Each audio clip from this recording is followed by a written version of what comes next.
الزمالك طبعا بعد المعايير الجديده بتاعت كاس العالم، الانديه اللي هي فيها 32 فريق، الفيفا خد بايه، خد بالاخر 4 نسخ.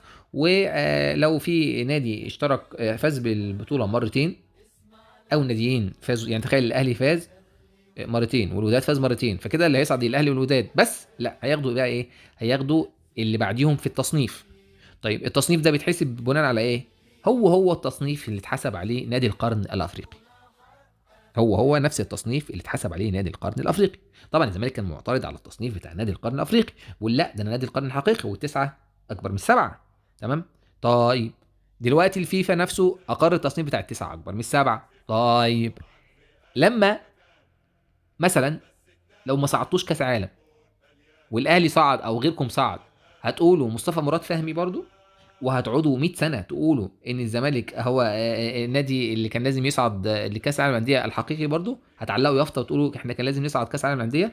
هتقولوا ان الفيفا اهلاوي، انفانتينو اهلاوي، الاهلي مستحوذ على الفيفا؟ بالنسبه للهلال هتقول لنا الاهلي ابن الفيفا المدلل، الهلال السوداني هتقولوا لنا الاهلي ابن الفيفا المدلل؟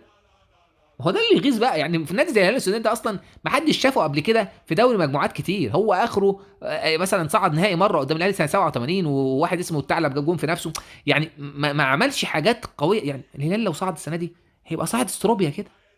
ما حدش يقول لي الهلال قوي، الهلال قوي ايه؟ ما الاهلي لعب الهلال على ارضه الشوط الاول الهلال ما كانش موجود، الاهلي هو اللي عمل كده نفسه عشان ما استغلش الكره بتاعت حسين الشحات وكره حمدي فتحي. لكن الهلال مش قوي السنه دي ولا حاجه. سيبك من الواد اللي عندهم اللي بيحط الفاولات في الجون ده، بس غير كده ايه بقى الهلال؟